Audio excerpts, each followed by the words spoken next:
Okay, I don't know how long this video is going to stay up. I might delete it later, but I used to work at Plum Island Lab 257.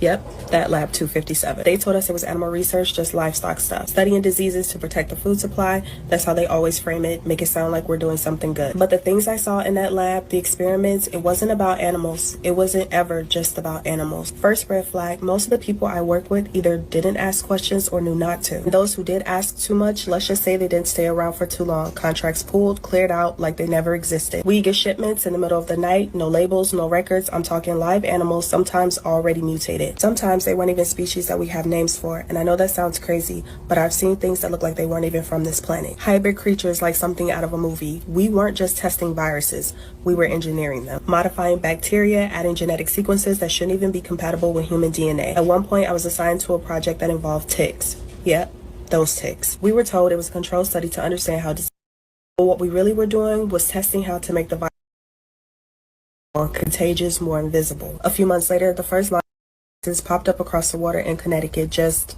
out of nowhere. Coincidence?